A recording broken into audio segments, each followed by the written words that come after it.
ळमो अरिहन्ताळम् ळमो सिद्धाळम् ळमो आयरियाळम् ळमो वज्रायाळम् ळमो लोये सव्वसाहूढम् जीवमजीवमदवम् जिणवर वसहेण जेणणे दिठम् देविन्दविन्दवन्दम् वन्दे तं शौवदा शीर्षा। बोले आदिम तीर्थंकर श्री आदिनाथ भगवान की जय। जगत कल्याणी द्वादशांग जिनवाड़ी माता की जय। संत श्रोमणी आचार्य गुरुदेव श्री विद्यासागर जी महामुनिराज की जय। परम पूज्य निर्यापक श्रवण पूज्य मुनि पुंगव श्री सुधा सागर जी महाराज की जय। अढ़ाई दिवस समस्त महामुनिराजों की जय। सभी को जय जिनेन्द्र। जय जिनेन्द्र। चलिए, हमने पिछली कक्षाओं में जीव के 9 विशेष गुण हैं, इनको पढ़ रहे हैं, जिसमें हमने पढ़ लिया जीवो, उपो, गमो, अमुत्ति, कत्ता, सदेह परिमाणों और भोक्ता। ये 6 गुण हमने जीव के पढ़ लिए हैं। 7वां गुण है संसारत्थो, संसार में स्थित है। पिछली गाथाओं में, कल की गाथाओं में हमने समुद्घात आदि को देख करके यह जीव स्वदेह परिमाण है, अपने शरीर के बराबर है, समुद्घात की अवस्था को छोड़ करके, और निश्चय ऐसे यह जीव असंख्यात प्रदेशी है। जीव के कितने प्रदेश होते हैं? असंख्यात। सिद्ध जीव के भी असंख्यात प्रदेश, संसारी जीव के भी असंख्यात प्रदेश। तो निश्चय ऐसे तो जीव के असंख्यात प्रदेश होते हैं। व्यवहार न से यह जीव छोटा बड़ा है, ये समझना चाहिए। आइए हम देखते हैं अग्रिम गाथा को। अग्रिम गाथा में क्या कह रहे हैं कि जीव संसारत्तो मतलब संसार में स्थित है। तो किस प्रकार से है संसार में स्थित, तो उस विषय को हम देखेंगे।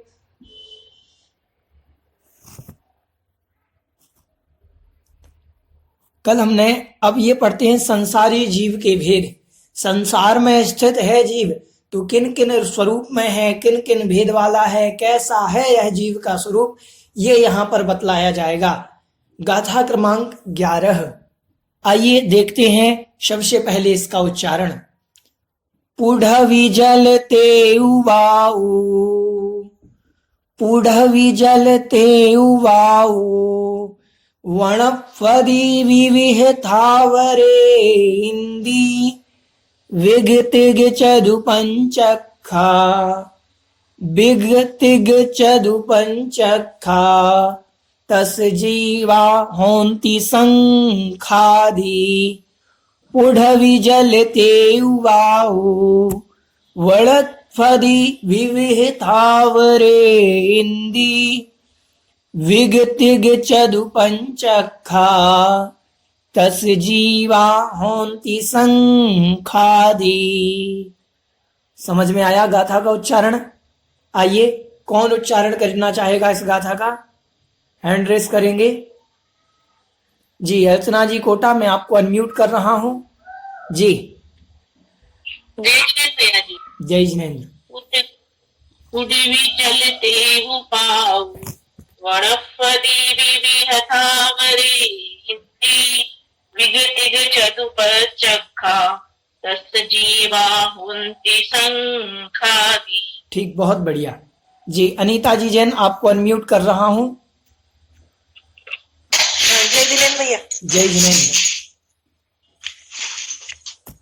पुढ़वी जलते उवाऊ, वनपदी विविहतावरे इंदी, विगति चदुपंचखा, तस जीवा होन्ति संखादि।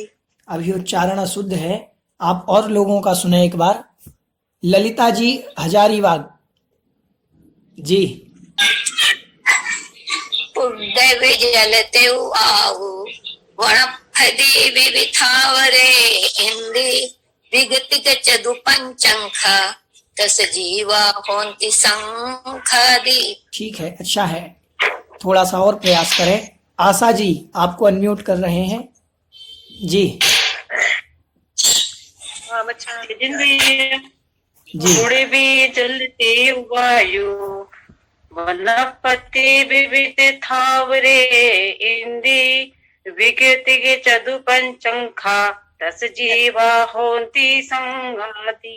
संखादी। चलिए देखें, इसमें गाथा को एक बार थोड़ा सा और देख लें, थोड़ी सी कठिन है, थोड़ा सा अपन इसको शब्दों को तोड़ तोड़ करके एक एक शब्द को पढ़ लेते हैं, फिर समझ में आ जाएगा। अभी उच्चारण में आपके सभी की अशुद्धियां आ रही हैं थोड़ी थोड़ी।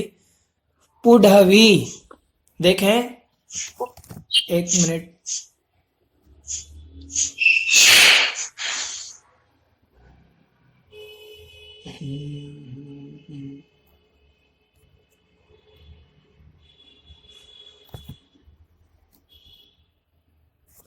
देखें, पुढ़वी जल तेयु वावु वनस्पति विविध थावरे इंदी बिग तिग चदु पंचखा बिग तिग चदु पंचखा तस जीवा होंति संखादी। एक बार उच्चारण करेंगे। पुढ़वी जल तेयु वायु वनस्पति विविध थावरे इंदी विगतिग चदु पंचखा तस जीवा होंति संखादी। आइए इसका अर्थ देखते हैं। पुढ़वी मतलब पृथ्वी, पुढ़वी मतलब पृथ्वी, जल मतलब जल, तेयु मतलब तेज, तेज अर्थात अग्नि। पृथ्वी जल तेयु मतलब तेज, तेज का मतलब होता है अग्नि। वायु मतलब वायु, और वनस्पति मतलब वनस्पति। पृथ्वी जल अग्नि वायु और वनस्पति, इस प्रकार से विविध मतलब अनेक प्रकार के, थावरे इंदी स्थावर एक इंद्रिय जीव हैं, विविध प्रकार के, थावरे मतलब स्थावर, इंदी मतलब एक इंद्रिय जीव हैं। थावर ए इंदी और जोड़ करके बना थावरे इंदी, थावर प्लस ए इंदी बराबर थावरे इंदी। ठीक है, इस प्रकार से हुआ। आगे कह रहे हैं बिग मतलब दो इंद्रिय, तिग मतलब तीन इंद्रिय, चदु मतलब चार इंद्रिय, पंचअखा, पंच अखा मतलब अक्ष मतलब इंद्रिय, पंचअखा, पंच और अक्ष, अक्ष मतलब होती हैं इंद्रियां, तो पंचअखा बन गया। पंच और अक्ष मिलकर के पंचअखा बना यहाँ। तो बिग मतलब दो इंद्रिय, तिग मतलब तीन इंद्रिय, चदु मतलब चार इंद्रिय, और पंचअखा मतलब पांच इंद्रिय। तस मतलब त्रस, जीवा मतलब जीवा, त्रस जीव, होंती मतलब होते हैं। कौन से होते हैं? तो कहा शंख आदि, शंख आदि लिखा यहाँ, तो शंख आदि जो है वो त्रस जीव होते हैं। एक इंद्रिय जीव पृथ्वी जल अग्नि वायु वनस्पति आदि अनेक प्रकार के, विविध प्रकार के जो हैं वह एक इंद्रिय जीव हैं। और बिग मतलब दो इंद्रिय, तिग मतलब तीन इंद्रिय, चदु मतलब चार इंद्रिय, पंच अक्षा, पंचअखा मतलब पंच अक्ष मतलब इंद्रिय, पांच इंद्रिय, ये त्रस जीव होते हैं। ये कौन होते हैं? तो शंख आदि। समझ में आया? आइए हम इसके भावार्थ को देखते हैं। संसारी जीवों के दो भेद कहे गए हैं, एक स्थावर और एक त्रस। पंच स्थावर जीवों में आधुनिक विज्ञान केवल वनस्पति को जीव मानता है, विज्ञान मात्र वनस्पति को जीव मानता है, पृथ्वी जल अग्नि और वायु में जीव नहीं मानता। परंतु पृथ्वी कायक, जल कायक, अग्नि और वायु कायक को जीव सिद्ध करने में असमर्थ है, क्योंकि इन जीवों का आकार अत्यंत सूक्ष्म है। इस कारण वैज्ञानिक इन्हें जीव सिद्ध करने में सक्षम नहीं हो पाए। परंतु जैन दर्शन में केवली भगवान के द्वारा प्रतिपादित होने के कारण सूक्ष्म परमाणु से लेकर आकाश तक संपूर्ण द्रव्यों का व एक इंद्रिय से लेकर शुद्ध तक संपूर्ण जीवों का वर्णन है। समझ में आया? समझ में आया? इस विषय में किसी की कोई जिज्ञासा? देखें, जीव जो होते हैं दो प्रकार से, एक त्रस, एक स्थावर। कहते हैं त्रश्यन्ते इति त्रषः, जो चलते हैं, जो गमन करते हैं, जो अपने एक स्थान से दूसरे स्थान जा सकते हैं, उन्हें त्रस कहते हैं। ठीक है? या इन्हें जंगम भी कहते हैं। क्या कहते हैं? त्रस या जंगम। ठीक है? जंगम भी कहते हैं। त्रस का अपर नाम है जंगम। आपने कोई ऐसा एक साधन है मोबाइल का जिसे जंगम वाणी भी कहते हैं। तो जंगम मतलब जो एक स्थान से दूसरे स्थान जा सकता है, ये हुआ त्रस जीव। और स्थावर कहते हैं जो स्थित रहते हैं, जैसे पृथ्वी, जल, अग्नि, वायु, वनस्पति, ये एक स्थान पर रहते हैं। ये स्वयं से चल करके जीव नहीं जा सकते। इन्हें कोई ले जाए तो ले जाया जा सकता है, लेकिन स्वयं से चल करके नहीं जाते। इसीलिए स्थावर और त्रस दो प्रकार के जीव होते हैं। 5 इंद्रियां होती हैं, एक इंद्रिय जीव, 2 इंद्रिय जीव, 3 इंद्रिय जीव, 4 इंद्रिय और 5 इंद्रिय। जिसमें से एक इंद्रिय जीव तो स्थावर कहे जाते हैं। एक इंद्रिय जीव सारे स्थावर कहे जाते हैं। 2 इंद्रिय, 3 इंद्रिय, 4 इंद्रिय और 5 इंद्रिय, ये जीव जो हैं ये त्रस कहे जाते हैं। समझ में आया? ये जीव क्या कहे जाते हैं? त्रस कहे जाते हैं।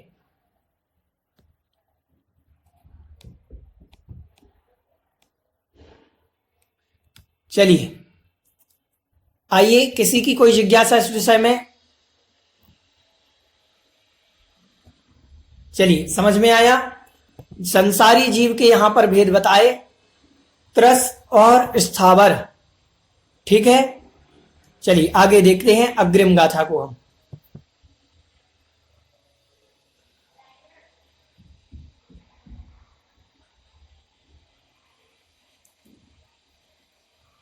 अब आ रहे हैं जीवों में और भी भेद होते हैं। अब यहां पर 14 जीव समास का वर्णन कर रहे हैं। 14 जीव समास। देखते हैं गाथा का उच्चारण। समणा अमणाणेया पंचिंदियणिमणा परे सव्वे वादर शुह में इंदी सव्वे पज्जत हिदराय। समणा अमणाणेया पंचिंदिय ऋमणा परे सव्वे वादर सुह में इंदी सव्वे पज्जत हिदराय।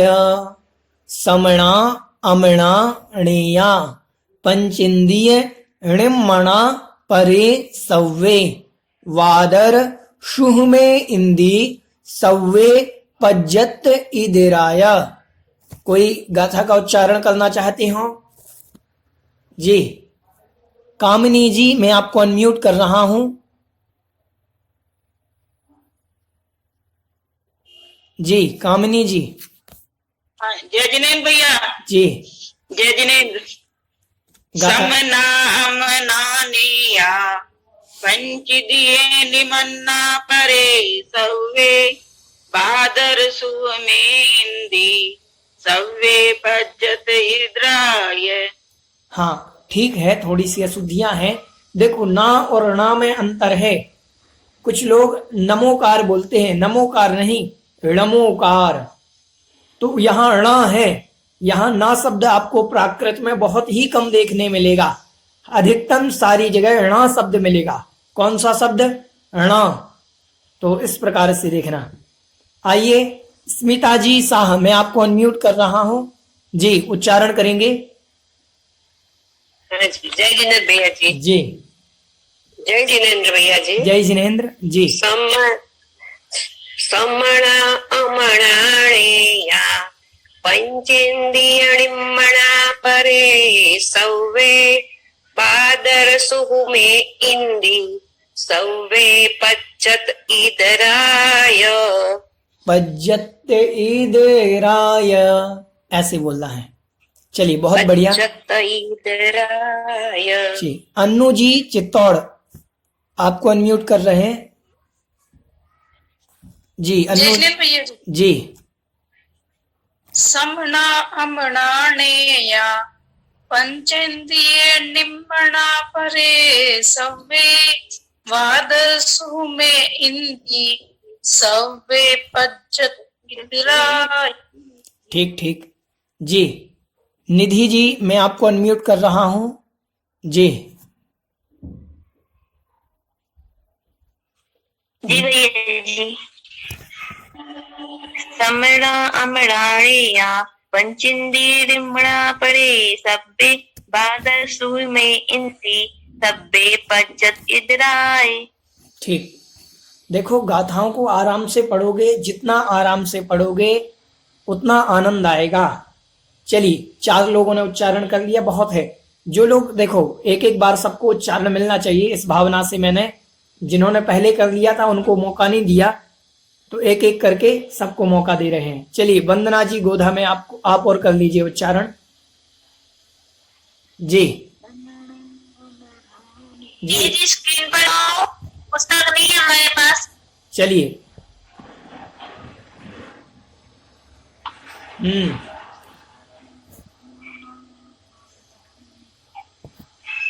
जी बोले।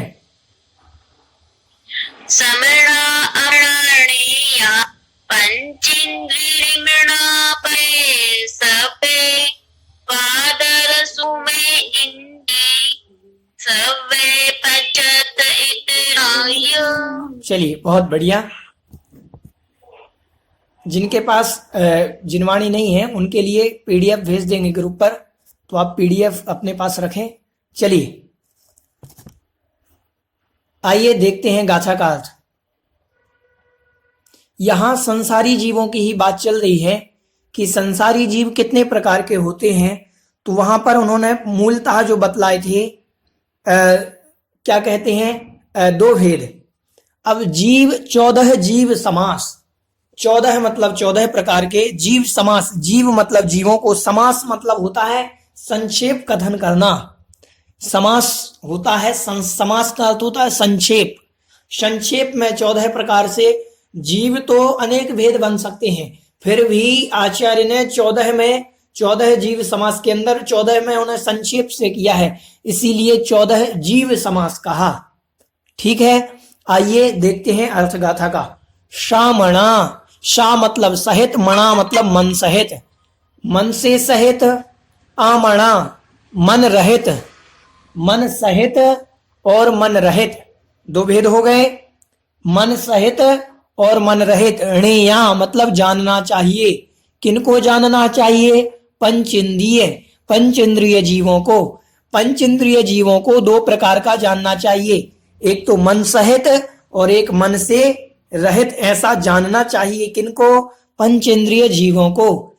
आगे कह रहे हैं णिमणा, निर्मना। निर्मना मतलब मन से रहित। परे मतलब अन्य। सव्वे मतलब सभी को। अन्य सभी को निर्मना जानना चाहिए। मतलब पंचेंद्रिय में तो 2 भेद जानना चाहिए, मन वाले और बिना मन वाले। और उसके बाद जो 4 इंद्रिय, 3 इंद्रिय, 2 इंद्रिय, 1 इंद्रिय हैं, इन सबको निर्मना जानो, मतलब मन से रहित ही जानो। समझ में आया? अब कह रहे हैं वादर शुहुमे ए इंद्रिय। वादर शुहुम ए इंद्रिय। वादर और सूक्ष्म किन में? ए इंद्रिय मतलब एक इंद्रिय में।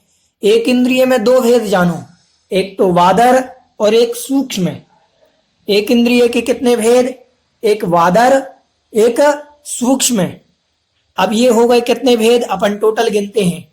पंचेंद्रिय के 2, सामनस्क और आमनस्क। सामनस्क पंचेंद्रिय, आमनस्क पंचेंद्रिय। अब आते हैं सामनस्क आमनस्क के बाद 4 इंद्रिय, फिर आते हैं 3 इंद्रिय, फिर आते हैं 2 इंद्रिय, फिर आते हैं वादर 1 इंद्रिय और सूक्ष्म 1 इंद्रिय। समझ में आया? ये हो गए 7 भेद। कितने भेद हो गए? 7। शव्वे मतलब सभी जीवों को, पज्जत मतलब पर्याप्तक मानो, इन 7 जीवों को पर्याप्तक अवस्था का मानो। ये 7 तो हुए पर्याप्तक। और इदराया, या मतलब और, इदरा मतलब इतरह, इससे इतर, इतर मतलब होते हैं विपरीत, इनसे उल्टे। तो 7 पर्याप्तक हो गए, तो 7 पर्याप्तक के उल्टे के क्या होंगे? अपर्याप्तक होंगे। क्या होंगे? अपर्याप्तक होंगे। तो 7 पर्याप्तक, 7 अपर्याप्तक, तो ये कितने भेद हो गए? 14 भेद हो गए। समझ में आया विषय? देखें, जीव पहले बतलाए थे, संसार में स्थित हैं जीव।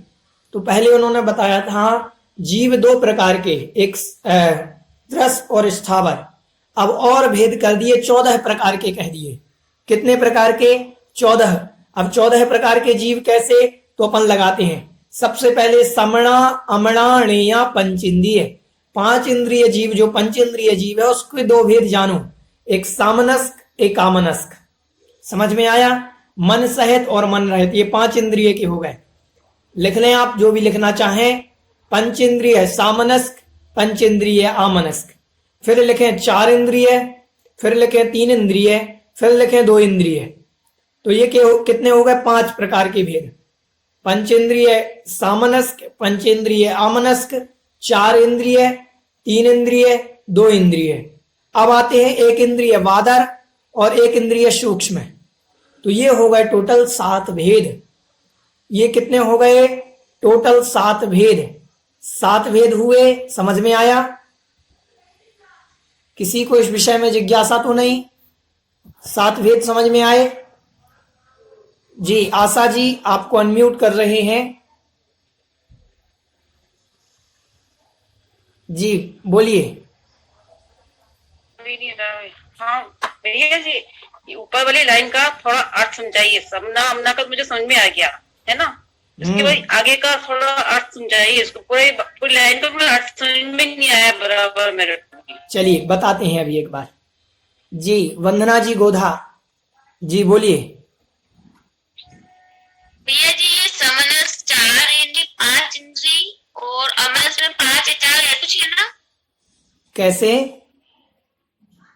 नहीं आया। नहीं, जैसे आपने अभी बताया था ना, जैसे समनस 4 इंद्री नहीं, 5 इंद्री। सामनस्क होता है मन सहित। मन सहित जीव मात्र 5 इंद्रिय ही होते हैं। मन सिर्फ 5 इंद्रिय जीव के ही होता है। तो 5 इंद्रिय मन वाले, पंचेंद्रिय 5 जीव, इंद्री जीव के। हाँ, और पंचेंद्रिय जीव बिना मन वाले। ठीक है, इस प्रकार से स्मिता जी। अमनस्य है वो। हाँ, अमनस्क मतलब मन से रहित। स्मिता जी मैं आपको अनम्यूट कर रहा हूँ। जी बोले। हाँ ये समझ में आया। पंचेंद्रिय समनस्क अमनस्क, मन सहित मन रहित 2, 2 इंद्रिय 3 इंद्रिय 4 इंद्रिय 3, फिर 3 2 5 और 1 इंद्रिय। 1 इंद्रिय तो 6 हुए अभी तो मनस्क समनस्क अमनस्क 2 हुआ पंचेंद्रिय। हाँ ठीक। फिर 4 इंद्रिय 3 इंद्रिय 2 इंद्रिय 5 हो गए। तो 4 में 6 हुए और 1 इंद्रिय 7 हो गए। 7 2 14। नहीं नहीं, अभी कहाँ हुए 7? देखो आपने बतलाए पंचेंद्रिय सामनस्क और आमनस्क 2 हो गए। बराबर। हाँ। 4 इंद्रिय 3 हो गए, 3 इंद्रिय 4 हो गए और 2 इंद्रिय 5 हो गए। 5 हो गए। 1 इंद्रिय में एक इंद्रिय बादर और सूक्ष्म। हाँ, तो हो गए 7। ठीक है, बराबर। अभी चलिए। बराबर हो गया। अभी समझ में आ गया। बोलते हाँ। बोलते समझ में आ गया। हाँ हाँ हाँ ठीक। चलिए आइए गाथा काल से एक बार और देख लेते हैं।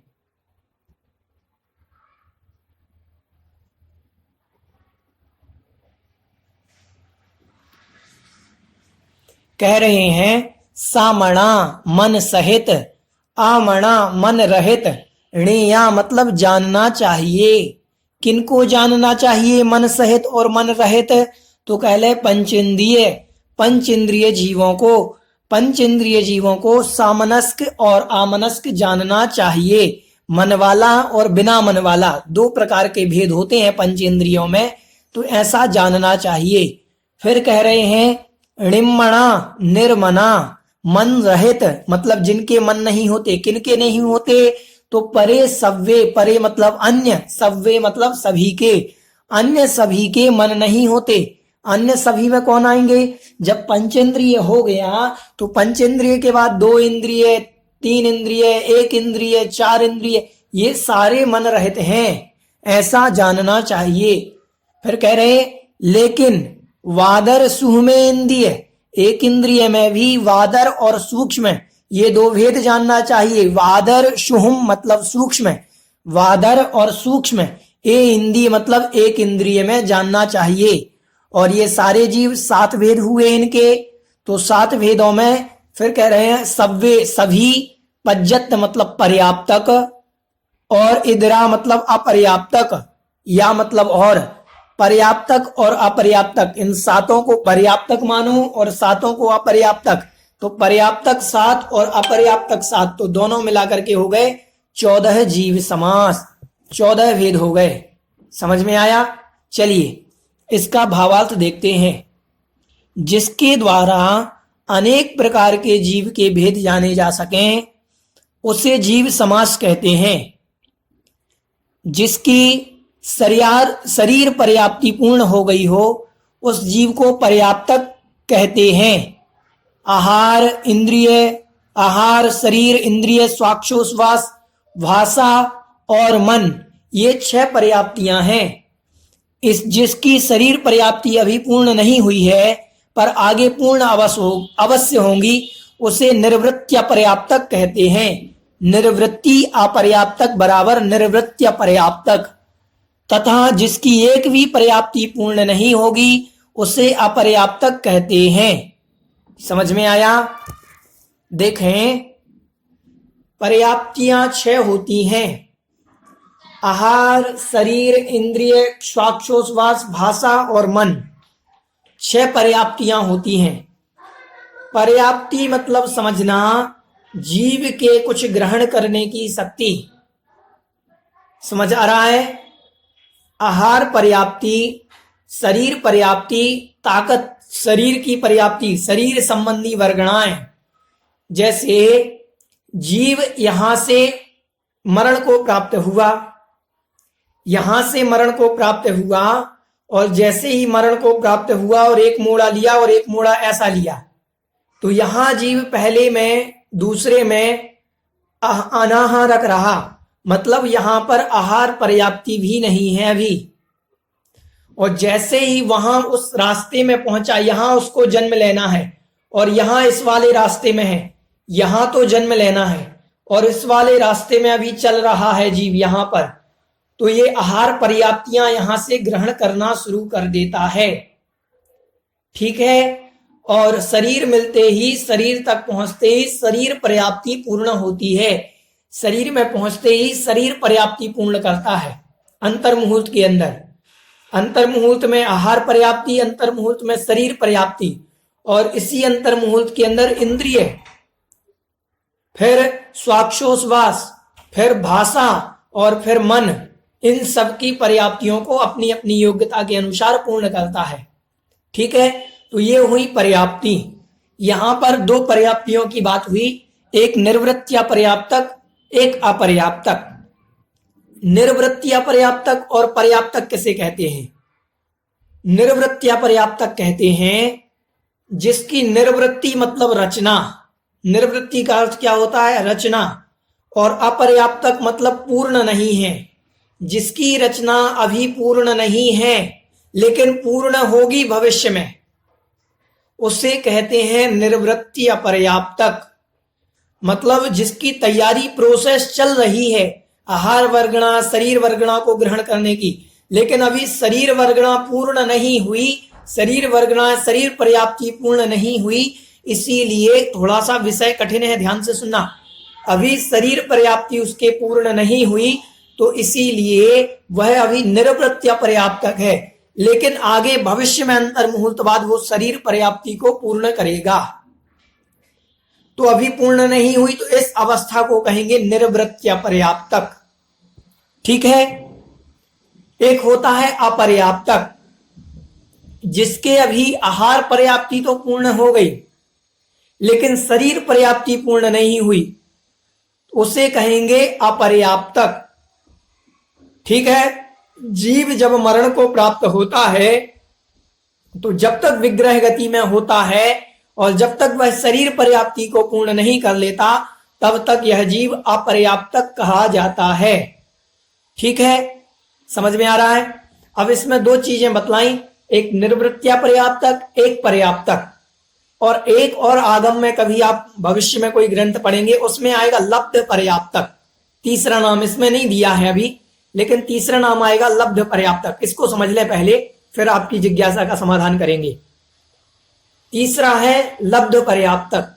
लब्ध पर्याप्तक मतलब होता है जिसने पर्याप्ति तो शुरू कर दी है, मतलब आहार वर्गणाएं शुरू कर दी हैं, लेकिन उसकी एक भी पर्याप्ति पूर्ण नहीं होगी। उसकी एक भी पर्याप्ति पूर्ण नहीं होगी, उसे कहते हैं लब्ध्य पर्याप्तक। समझ में आया? चलिए, अब किसी की इस विषय में जिज्ञासा? जी आशा जी, मैं आपको अनम्यूट कर रहा हूं। जी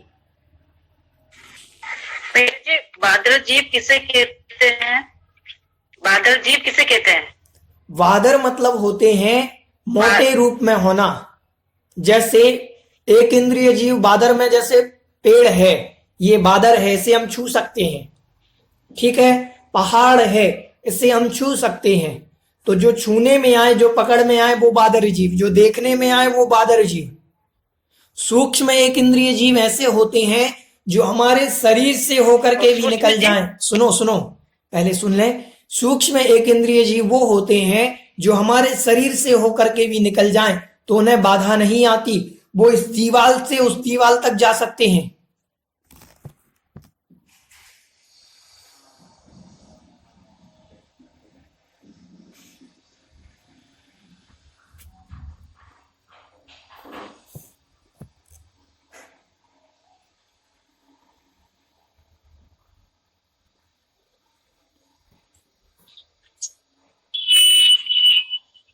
भैया जी, आहार पर्याप्ति नहीं समझ।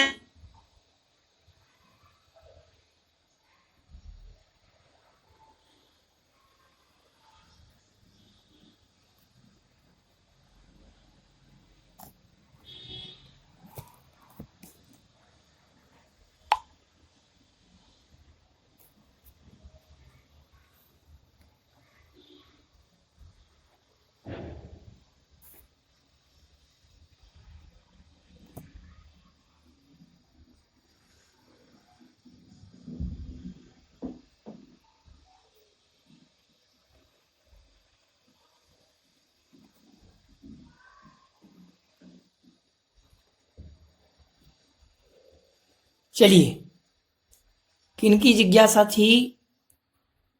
हाँ, तो बात चल रही थी सूक्ष्म और बादर की। सूक्ष्म जीव इतने सूक्ष्म होते हैं कि वो इस दीवाल से उस दीवाल निकल जाएं तो उन्हें कोई फर्क नहीं पड़ता। तो सूक्ष्म और बादर इस प्रकार से समझना चाहिए। किन्हीं की और जिज्ञासा? जी मोनू जी जैन कोच्चि से जो आप हैं, आपको अनम्यूट किया है। सुमन जी जी मैं पूछ रही थी अपर्याप्तक और लब्ध्य पर्याप्तक में क्या अंतर है? दोनों एक ही जैसे तो हुआ ना? नहीं, अपर्याप्तक ने तो अभी एक भी शुरुआत ही नहीं की, अभी आहार वर्गणाओं को भी ग्रहण करना नहीं शुरू किया। अच्छा अच्छा अच्छा। एक सूत्र आता है तत्वाल सूत्र जी में, एक द्वय त्रीन बानाहार कहा, ऐसा एक सूत्र है। समझ रहे हैं? एक सूत्र आपने पढ़ा होगा, दूसरे अध्याय में है, एक द्वय त्रीन बानाहार कहा। उसका अर्थ है कि यह जीव 1, 2 और 3 समय तक अनाहारक रह सकता है, इससे ज्यादा अनाहारक नहीं रहता। तो इस अनाहारक की अवस्था जब तक रहेगी इसे अपर्याप्त अवस्था कहेंगे। ओके, समझ गए। हाँ, और चौथे समय में जो जीव आहार वर्गणाएं ग्रहण करने लगता है, तो अभी ग्रहण करना शुरू हुआ आहार वर्गणाएं, और यदि आहार वर्गणाएं शुरू हो गई और अगर वो आगे बढ़ेगा और निश्चित रूप से शरीर वर्गणा को पूर्ण करेगा, तो जब तक बढ़ेगा और पूर्ण करेगा तो निर्वृत्त या पर्याप्तक कहा जाएगा। अब आहार वर्गणा को शुरू कर दिया और आहार वर्गणा भी पूर्ण नहीं होगी जिसके, उससे लब्ध पर्याप्तक कहेंगे। अब क्लियर हो गया। जी चलिए रीनू जी पहाड़िया, आपकी कोई जिज्ञासा? जय जिनेन्द्र भैया जी। हाँ हाँ हाँ, जय जिनेन्द्र। भैया जी मेरा प्रश्न है कि ये जो पर्याप्ति और अपर्याप्ति है ये विग्रह गति के समय ही होता है? हाँ, ये विग्रह गति के समय ही, जब जीव एक समय से दूसरे समय में जब दूसरे जन्म लेता तब ये उस समय के बीच का प्रोसेस है? हाँ, ये अंतर मुहूर्त के अंदर का प्रोसेस है सारा। हाँ जी। और दूसरा ये मैं पूछ रही थी कि जो आहार, शरीर, इंद्रिय, स्वास्थ्य, ये क्रम से पर्याप्ति के प्रोसेस है कि पहले आहार पर्याप्तक होगा, फिर शरीर होगा, फिर इंद्रिय होगा, फिर श्वासोश्वास होगा, फिर मन होगा, ऐसे? देखो शुरुआत तो क्रम से होती है। हाँ, एक मिनट, मैं इस विषय को भूल रहा हूं। पहले आहार पर्याप्ति, शरीर पर्याप्ति, ये पक्की बात है कि शुरुआत इनकी एक साथ होती है, वो क्रम से होती है। आहार, इंद्रिय, आहार, शरीर, इंद्रिय, स्वाक्षोश्वास, भाषा और मन। लेकिन पूर्णता इनकी अंतर मुहूर्त के अंदर ही हो सकती है। अंतर मुहूर्त से ज्यादा समय किसी को नहीं लगता। हाँ, मतलब होगा क्रम से, पहले आहार होगा, फिर शरीर होगा, फिर इंद्रिय होगा, फिर श्वासोश्वास, ऐसे पूर्ण हाँ हाँ होंगे। हाँ, ठीक है ना। और दूसरा मेरा प्रश्न है, जो हमारे तीसरी गाथा में हमने प्राण पढ़ा था, जो प्राण है जो वेद प्रवेश से 10 प्रकार के होते हैं, उसमें भी हमने इंद्रिय, बल, आयु, स्वाच पढ़ा। तो प्राण और पर्याप्ति में क्या भेद है? देखो क्या अंतर है इसमें? प्राण और पर्याप्ति में बहुत अंतर है। प्राण के अंदर, एक मिनट, क्षयोपशम पाया जाता है। इंद्रिय प्राण और इंद्रिय पर्याप्ति में क्या अंतर? देखें, इंद्रिय पर्याप्ति एक शक्ति होती है इंद्रिय प्राप्त करने की, इंद्रियों को साधनभूत, उसको जुटाने की, कर्म वर्गणाओं को ग्रहण करना। ठीक है, उन कर्म वर्गणाओं को ग्रहण करने के बाद जो उसमें आत्मा में शक्ति होती है, उस शक्ति को प्राण कहते हैं, और उस शक्ति के साधन को जुटाने को पर्याप्ति कहते हैं। उसको ग्रहण करने का जो साधन जुटाया जा रहा है उसको पर्याप्ति कहते हैं। ठीक है, समझ आया? थोड़ा समझ में आया।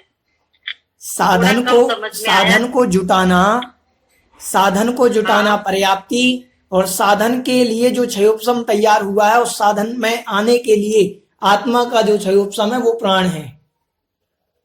जी ठीक, जी भैया जी। जी। और ये सेविंग्स जैन क्या लिखा है, ये आपको अनम्यूट कर रहे हैं जी। जय जिनेन्द्र भैया जी। जय जिनेन्द्र। भैया जी, जो असंगी पंचेंद्रिय जीव होते उनकी कितनी पर्याप्तियां मानी जाएंगी? असंगी पंचेंद्रिय जीव की आप पर्याप्तियां लगा के देख लो। अगर वो पंचेंद्रिय असंगी है, ध्यान से सुनना, अगर वो पंचेंद्रिय असंगी है तो उसके आहार पर्याप्ति होगी, शरीर पर्याप्ति होगी, इंद्रिय पर्याप्ति होगी और भाषा पर्याप्ति होगी, मन पर्याप्ति नहीं होगी। समझ में आया? तो जो असंगी रहेंगे उनके मन पर्याप्ति नहीं होगी। क्या पर्याप्ति होना जरूरी नहीं है? नहीं, जरूरी नहीं है जी भैया। और हाँ। भैया जी, आहार वर्गणाओं को कैसे समझे, मतलब कैसे ग्रहण करते जीव? आहार 9 कर्म वर्गणाएं होती हैं, उनको ग्रहण करने की प्रोसेस जो चालू होती है, जैसे जीव इस शरीर से दूसरे शरीर में जा रहा है और उस शरीर संबंधी, तत्संबंधी 9 कर्म वर्गणाएं ग्रहण करने लगता है, उसके अंदर खल भाग, रस भाग की शक्ति आने लगती है। मतलब जो आहार होता है वो खल रूप और रस रूप, मतलब खून रूप, पीप रूप बदलने की जो शक्ति आती है उसको कहते हैं वो आहार वर्गणाएं। हम इनकी परिभाषा देख लेते हैं, तब आपको समझ में आ जाएगा जी। और जब वो विग्रह गति में होता है तो उस समय जीव को कर्म बंध नहीं होता? फिर जीव को कर्म बंध तो होता है विग्रह गति में, उसके जैसे परिणाम होंगे वहां होगा। समझ में आ रहा है? आयु कर्म को छोड़ करके प्रति समय जीव के 7 कर्मों का बंध होता है। आयु कर्म को छोड़ करके शेष प्रति समय हमें अभी हम धर्म पढ़ा रहे फिर भी ज्ञानावरणी कर्म का बंध हो रहा है। ध्यान से सुनना, प्रति समय कर्म का बंध होता है, मात्र आयु कर्म को छोड़ करके शेष सातों कर्मों का बंध प्रति समय होता है। देखिए ये द्रव्य संग्रह जी क्लिष्ट विषय आता जा रहा है अपना, थोड़ा सा भी 2-4 गाथाएं बहुत क्लिष्ट होंगी, थोड़ा सा बिल्कुल एकाग्र मन होकर के पढ़ना है, बहुत ध्यान से पढ़ना है, तब आपको ये विषय समझ में आएगा। द्रव्य संग्रह जी है तो बहुत सरल, लेकिन समझने के लिए एक बार अगर आपने अच्छी तरीके से समझ लिया तो हमेशा के लिए स्मृति में बना रहेगा। ठीक है, चलिए इस प्रकार से आज हमने इतना समझा जी। आशा जी आपकी कोई जिज्ञासा है? आपको अनम्यूट कर रहे हैं जी। एक इंद्रिय जीव के भैया कितनी पर्याप्ति होंगी? एक इंद्रिय जीव की देखो अपन लगा करके देखते हैं। आहार पर्याप्ति होगी, होगी। शरीर पर्याप्ति होगी, होगी। आहार शरीर इंद्रिय पर्याप्ति होगी, होगी। श्वासोच्छ्वास पर्याप्ति होगी, होगी। 4 पर्याप्तियां होंगी। 4 पर्याप्ति होगी। ठीक, इस प्रकार से। ठीक है भैया। ठीक है, किसी की और जिज्ञासा इस विषय में? चलिए आज बस इतना ही। बोले जगत कल्याणी द्वादशांग जिनवाणी माता की जय। कल हम देखेंगे 7 पर्याप्तियों की परिभाषा। ठीक है, निधि जी आपकी कोई जिज्ञासा है? किन्होंने हैंड रेस किया था? चलिए, किन्हीं की कोई जिज्ञासा नहीं, जिनवाणी स्तुति करते हैं। बोधि समाधि परिणाम शुद्धि स्वात्मोपलब्धि शिव सौख्य सिद्धि चिंतामणिं चिंतित वस्तुदाने त्वं वन्द्यमानस्य मम स्तु देवी। 9 बार णमोकार।